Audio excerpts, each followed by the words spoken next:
Hi, everybody. Rad Mom here. Welcome back to the living room. We are filming inside today because the outside world is just a ball of chaos. Thank you so much for joining me.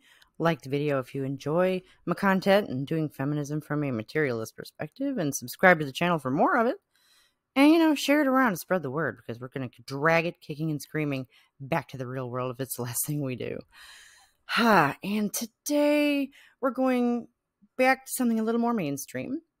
We have Emily Jashinsky from The Hill, who is so conservative that, what does this say? She is culture editor at The Federalist and a co-host of the NatCon Squad podcast, National Conservatism. So, Emily Jashinsky is not ambiguous about her political leanings. However, that doesn't mean that she doesn't have a couple really interesting points to make. So let's go see what she's got, shall we? Okay, just to be precise, that was from 2021. She was those things, and now she's on the Hill, as we shall see. Emily, what's on your radar? Well, I know I sound like a broken record, but it's always worth reiterating how truly bizarre this moment is in the course of human history. In the historical blink of an eye, we've gone from the printing press to TikTok, from circulating books and pamphlets over years to circulating vivid footage in seconds. Odd as it sounds, even abortion, which is something that women have just about always sought, is helpfully examined through this lens. I'm really glad that she mentions that. I saw somebody somewhere else talking about how historically abortion wasn't something people had access to. And I'm like, it was, though. What? Chemical abortions have been available forever. Hello. Yeah. So all periods of time are bizarre, though. And it is worth reflecting on what's changed. The rate of change, and just in my own lifetime, just in my own memory, we've seen a lot of things become different or just go away or appear, right? Things are very different than they were 30-ish years ago, and that's worth reflecting on. But the more things change, the more they stay the same, I guess. Last Thursday, America celebrated the 50th anniversary of Title IX. On Friday, Roe fell after 49 years. And this is really nice because it is an entire segment where she talks about women and women's needs and women's rights and women's healthcare and all that wonderful stuff. But she passes up the opportunity right here to mention how they redefined Title IX back at the beginning of the year to include gender identity and sexual orientation, which, aside from being antithetical to one another, are not related to sex discrimination necessarily, and could, I don't know, maybe at the very least have had their own fucking thing. If you're under 30 like me, Roe may have felt untouchable, like it would always be with us, for better or worse. Both Title IX and Roe... I am not, but it did. ...have long been considered foundational victories of the second wave feminist movement. Humans, though, have mostly... Like not been considered, they were. They were foundational achievements of the second wave feminist movement. Yeah, so point of order, I guess. Never existed, with the option to terminate unwanted pregnancies by swallowing prescription pills or visiting... No, but by swallowing, other stuff. I do not know specifically what it was. I would have to look that up. But, yeah, the ancient Egyptians talked about it.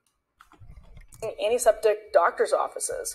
Whether you think... Okay, yeah, because germ theory wasn't invented until about 150 years ago. Come on now. That's progressive or regressive, we all agree it changed the way we have sex and form families. It did. I hope she's not questioning whether or not antiseptics were progressive. They were. The left celebrates this as an equalizer. The right laments it. Here's one example, courtesy of Janet Yellen herself, circa 1996. In a paper co-authored with her husband for Brookings, Yellen analyzed the data on what happened after states began legalizing abortion throughout the 1960s and 1970s. Quote, "We have found that the sudden increase in the availability of both abortion and contraception, we call it a reproductive technology shock, is deeply implicated in the increase in out-of-wedlock births."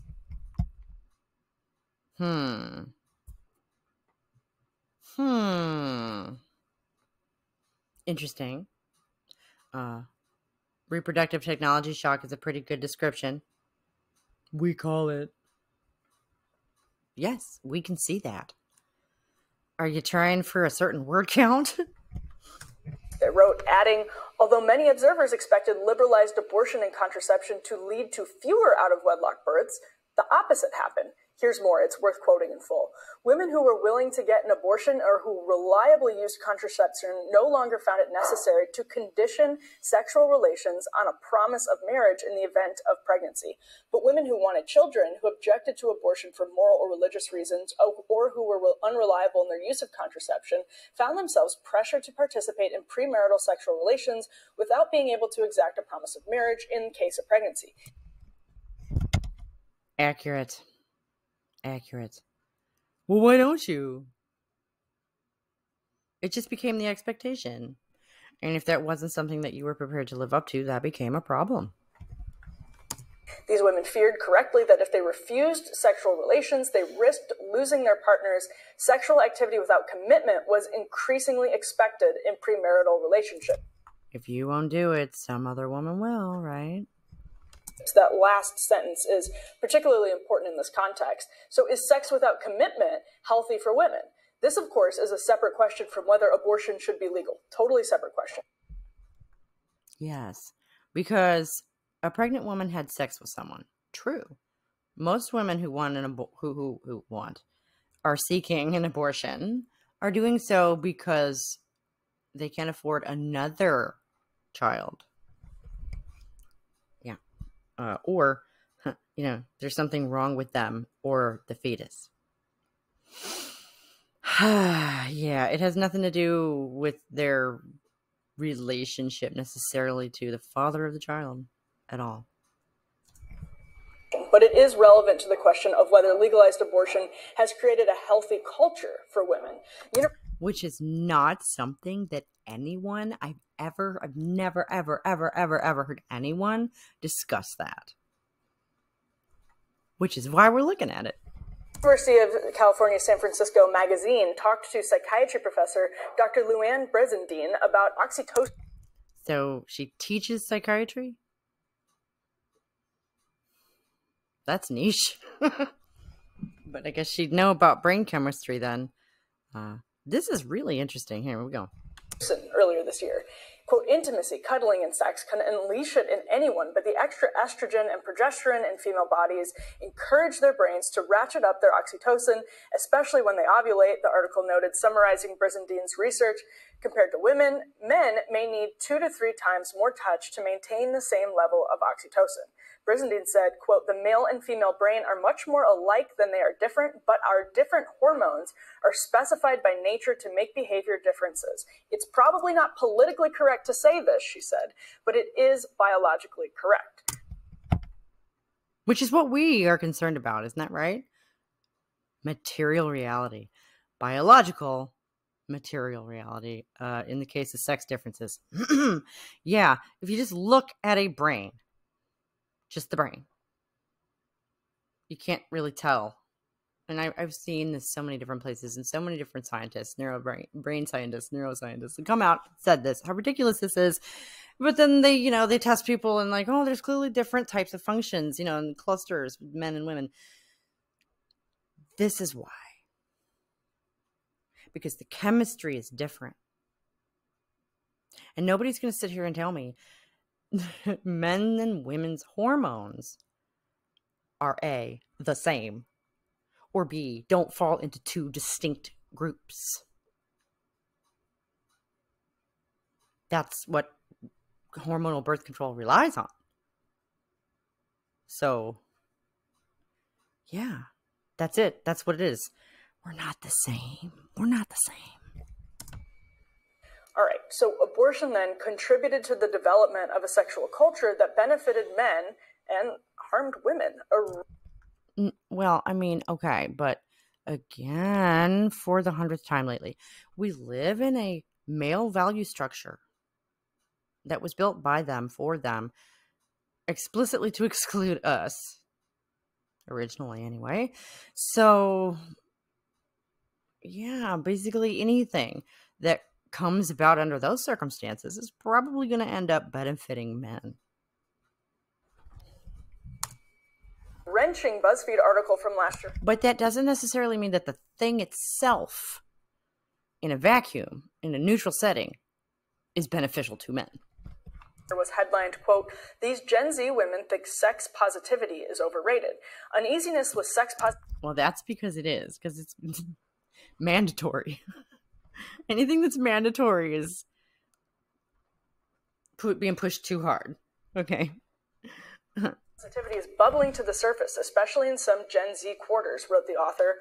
One 23-year-old rape victim told the outlet for this article that, quote, "Sex positivity now feels like a cross between a male conspiracy and a cynical marketing ploy. I really think it's overlord men somehow," she said. "There's always a Don Draper behind it." Overlord men. Somehow. Gee. I wonder how that might work. I wonder what you might call that. Gee. Now, none of this is to say the second wave was entirely regressive. I'm personally grateful to it and probably here in some sense because of it as well. But the left really does.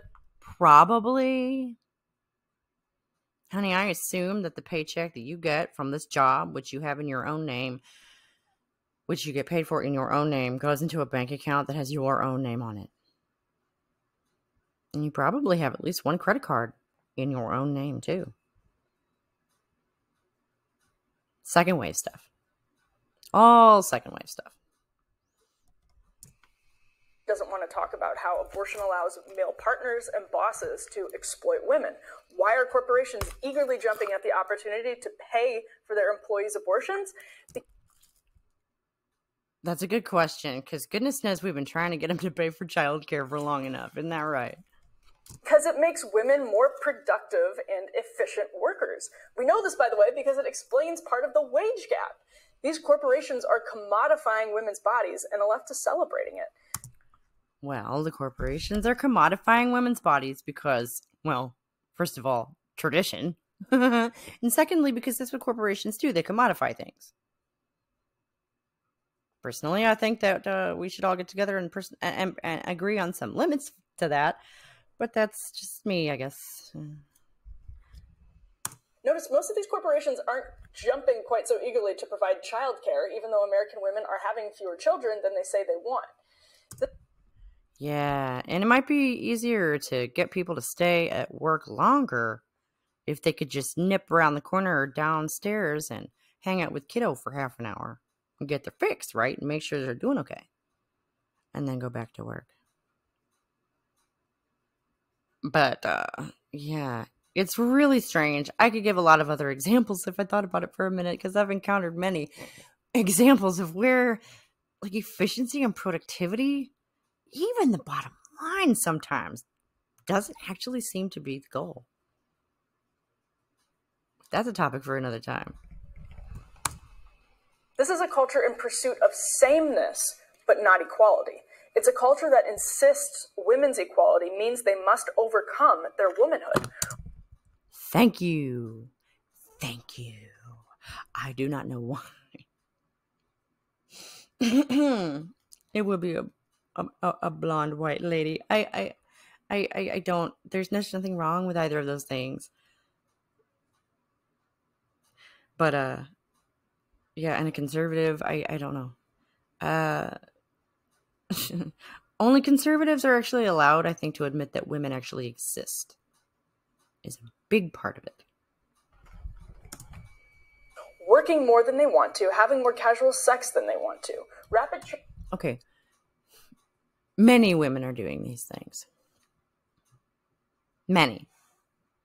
Not all. Some women love working a lot. Some women are very career driven. And some women, I guess, dig the casual sex. I've read testimonials, plural, of both of these things.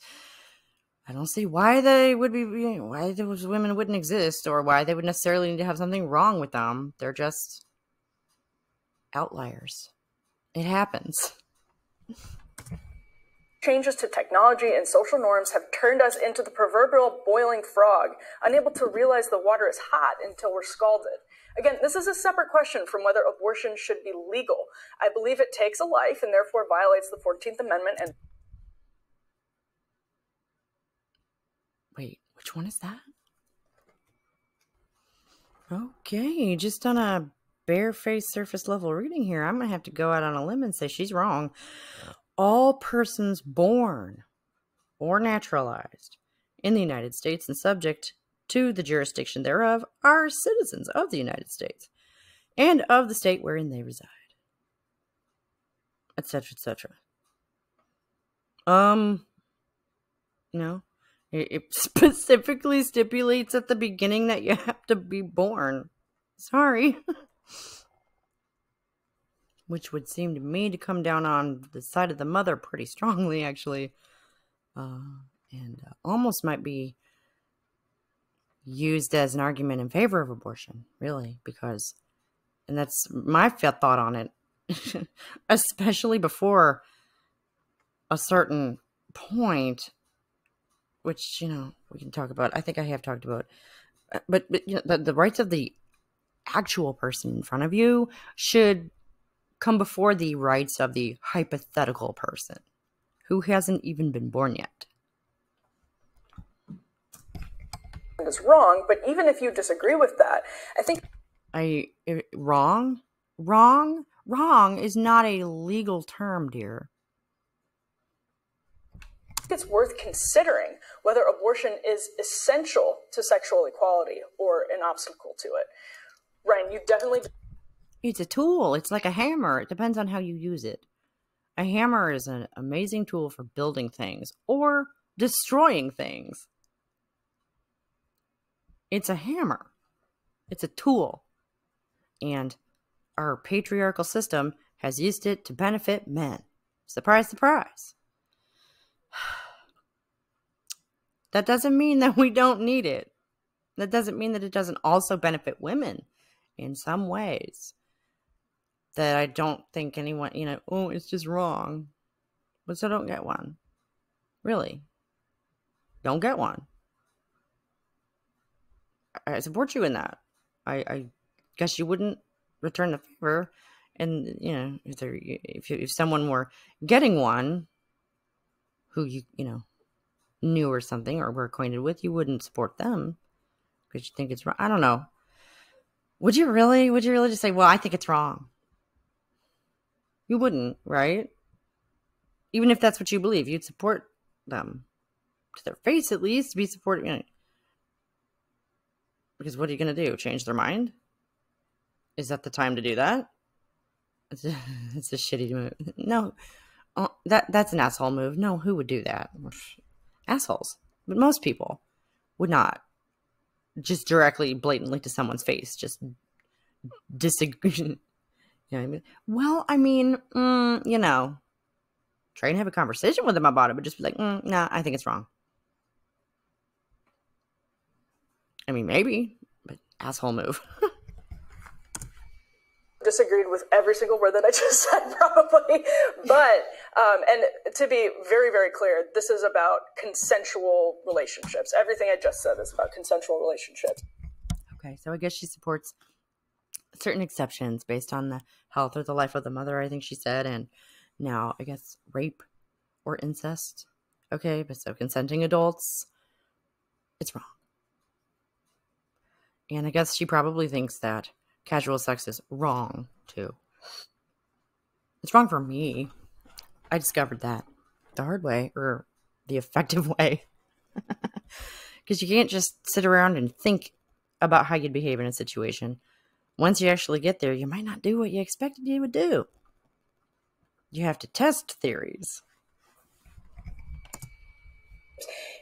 I am curious what you think about corporations, though, because they have jumped at the opportunity to virtue signal that they are paying for out-of-state abortions, women's travel, etc. Is that not just for their bottom line? Is that not just for... Yeah, I think that... Of course it is. The question is, why that and not something else? Why the destructive option? Part's pretty simple, that they would rather have a worker who is coming to work and than one who is not, and they don't want to. But in 40 years, they will have no workers. What the?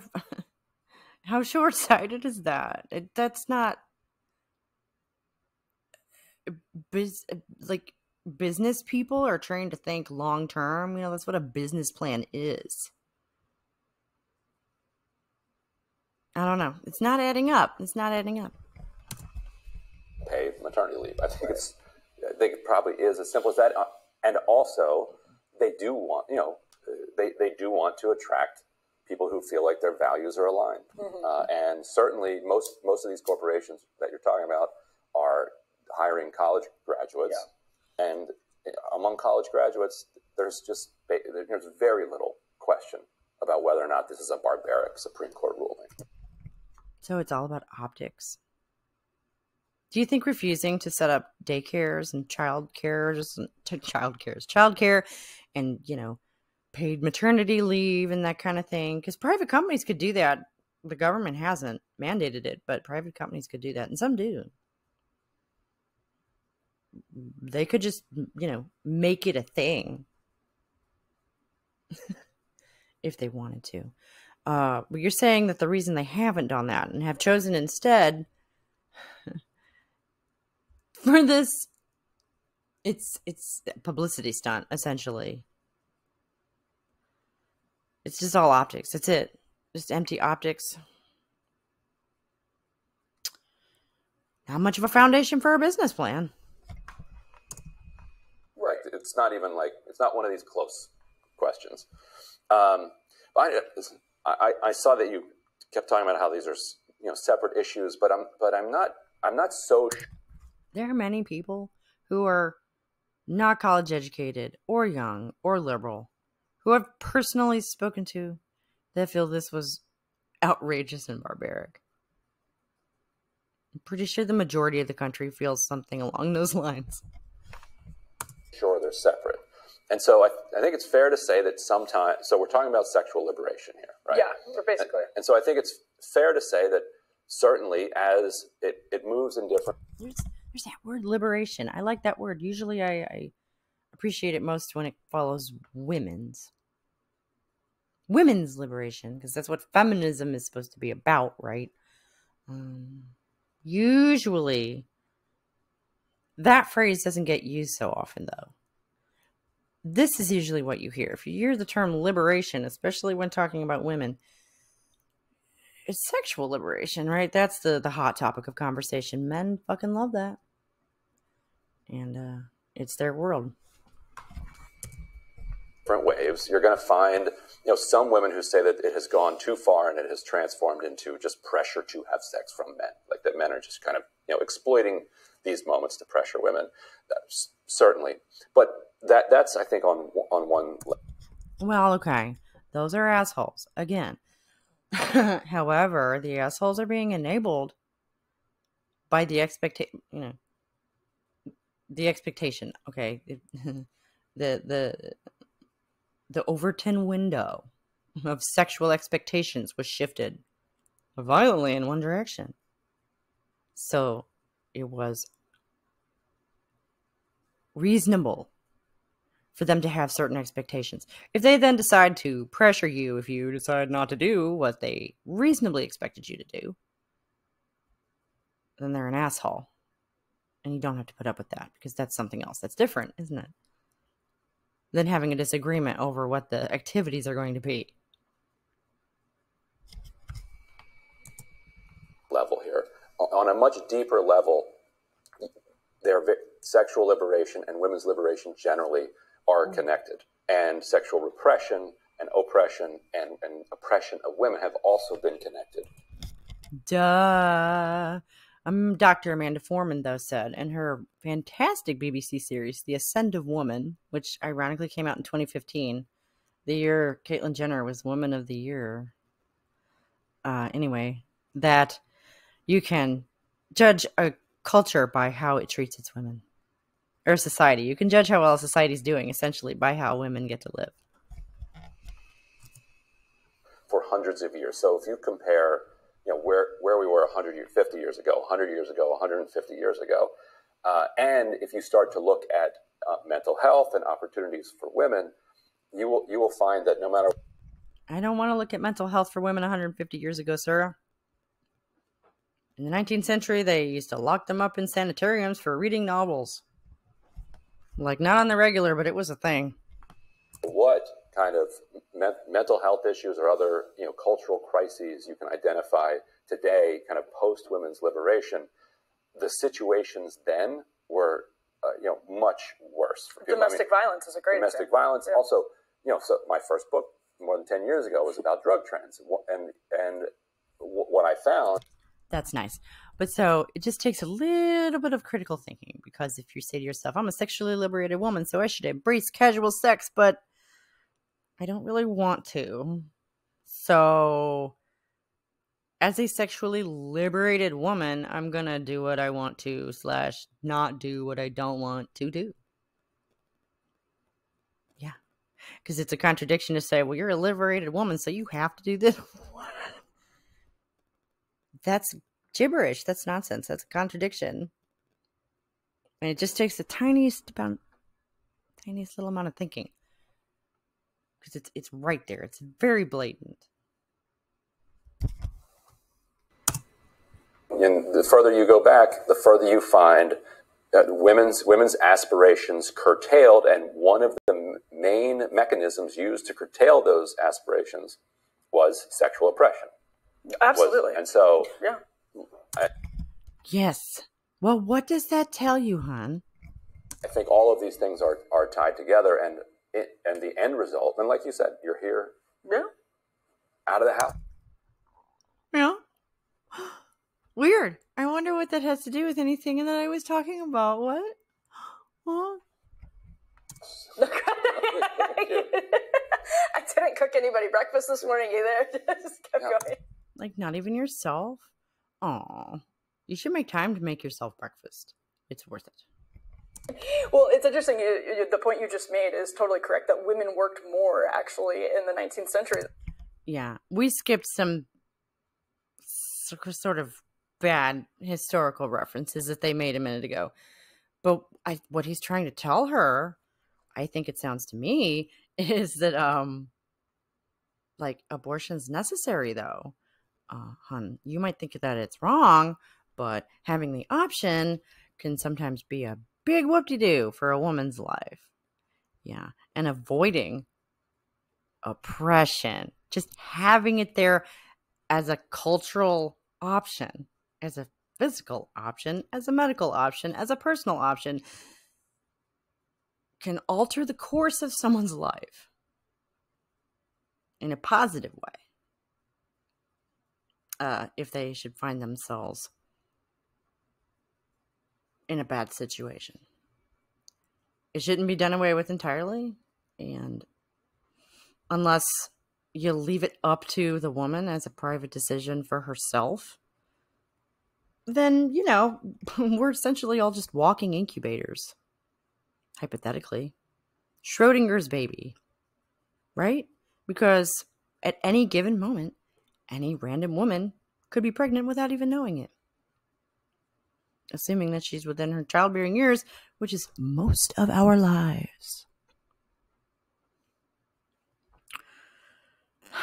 So, yeah, I really think that he was trying to gently explain the situation to Emily. And I don't think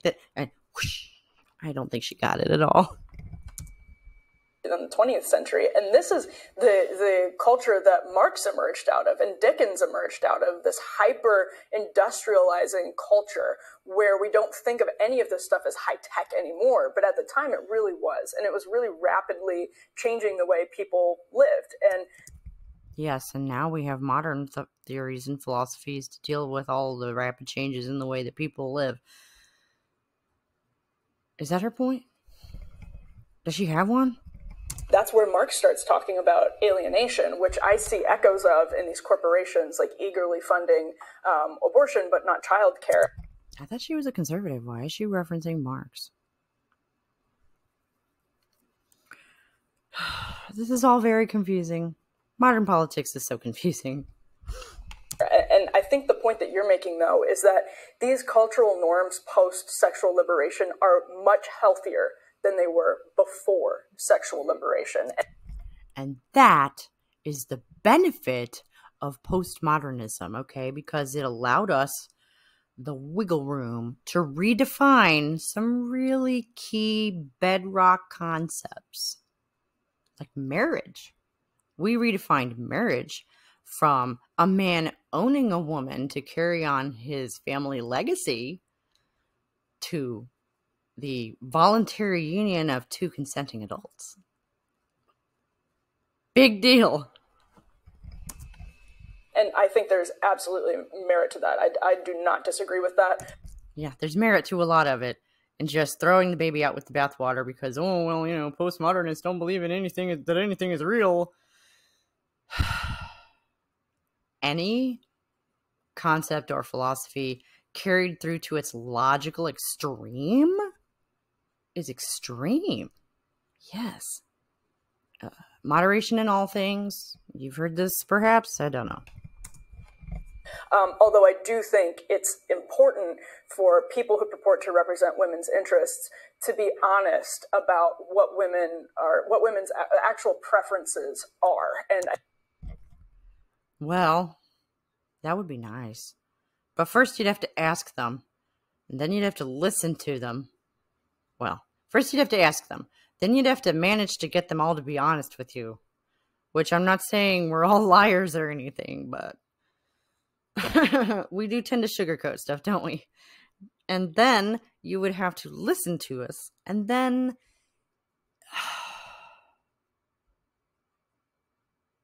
yeah. I don't see this actually happening anytime soon, unfortunately.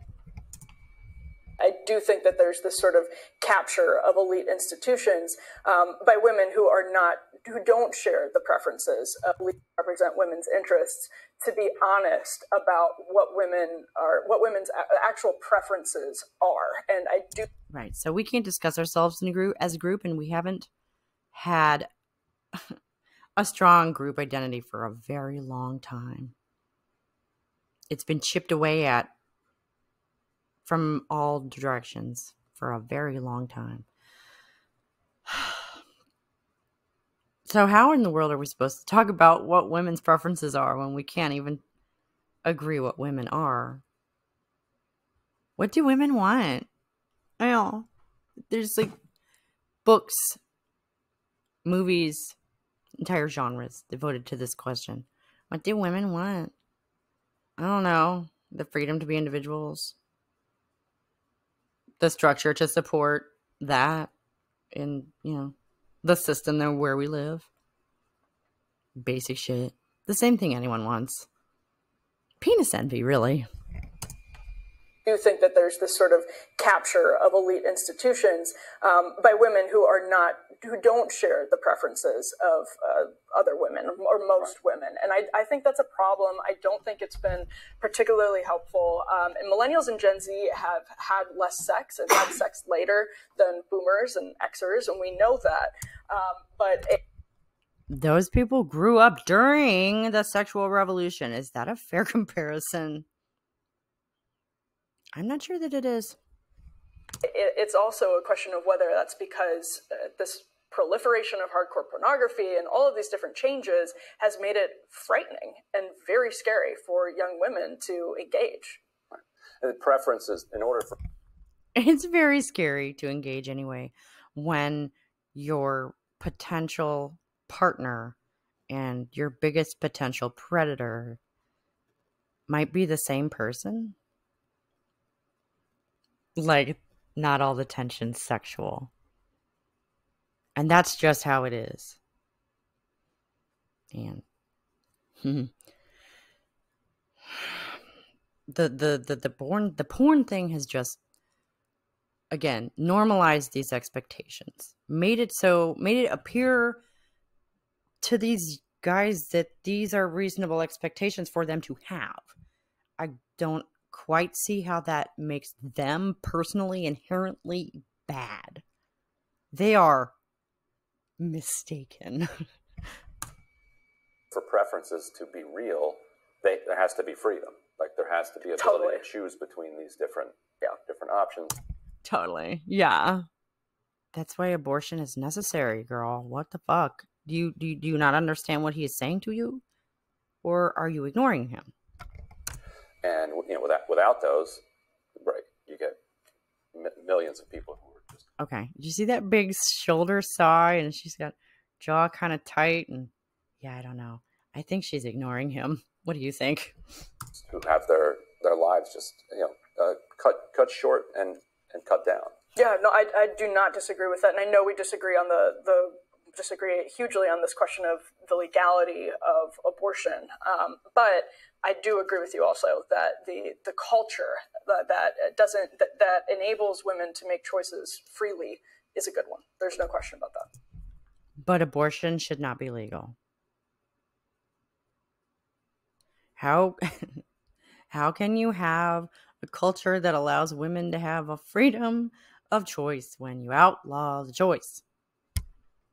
This is conservatism. I don't understand. Like, maybe she's just not so good on the fly. I don't know. I sympathize, okay? I have a tendency to freeze up on the spot myself, but I'm not a television presenter. I'm just a YouTube goober. I'm just goofing around here on the internet trying to make a little money for myself to give to my kids, okay? But I have a lot of opinions, and I know how to articulate most of them. So here we are. I figure maybe I'll be a mouthpiece for some people. We're doing feminism from a materialist perspective, and this lady here is ignoring the material reality that he's tried to point out to her twice now. Emily, come on, honey.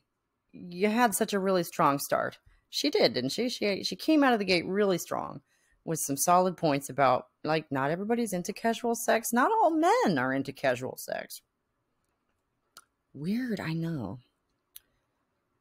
I suppose they could be lying when they've told me this, but actions speak louder than words. Like, not all men engage in casual sex, even when the opportunity presents itself, or they just don't go looking for it. They have no interest in it. Not all men do. There it is, that phrase. I'm not here to defend men. Not all women do. Not all women are into casual sex, and that's just a fact, and I thought everyone accepted that. But then I'm getting old. It's been a while since I was in college. So it's been 15 years since I graduated from college. So I could be completely out of date on that stuff. But I seem to remember that the whole point of, choosy choice feminism was that you got to choose what you did and didn't do. I don't remember ever having a problem with that when I was younger. Out of the dating pool. Thankfully. Don't miss that. They say marriage is hard, but dating fucking sucks too. Okay, let's be real. And the ending is really cute. Let's go. Let's see it. You ready? No, we disagree on disagree hugely on this question of the legality of abortion. But I do agree with you also that the culture that enables women to make choices freely is a good one. There's no question about that. There we go. All right, we found a sliver of agreement here. You just said pro-choice. Did I? Yeah, choices. Well, I am pro-choice, just not one particular choice. Does that make you a hypocrite? Yikes. I mean, hopefully after this she would reflect a little bit. I assume she heard herself just now.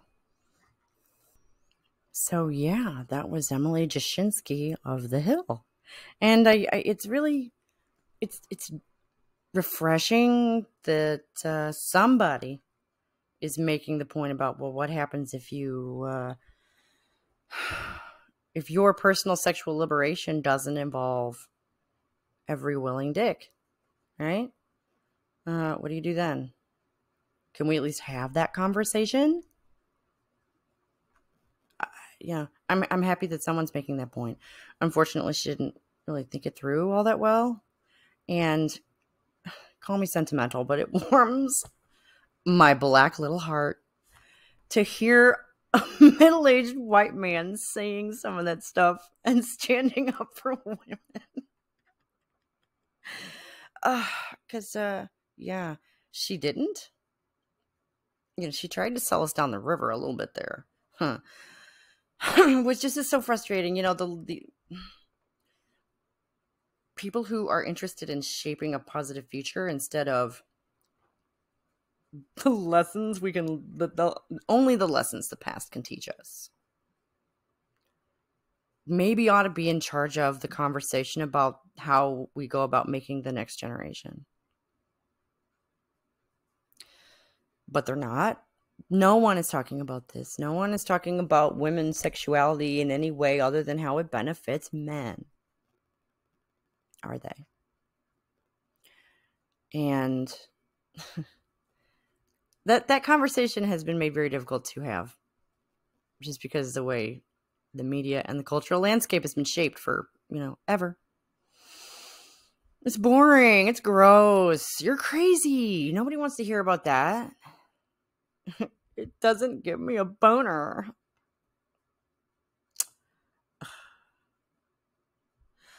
Because that's always relevant, right? No, don't get me started. Anyways, it's so frustrating that these points have to be brought up and then fumbled by people who are so just... I don't think it's even conservative brainworms. I don't think she's old enough for that. I just think she's naive. I really do. Which is embarrassing since I'm guessing she has a degree in something and apparently wasn't taught how to think critically. Which is a shame. So we had to come and do it for her, but I had a good time and I hope you did too. Please like the video if you enjoyed and subscribe to the channel for more stuff like this. I have been Rad Mom, doing feminism from a materialist perspective with you.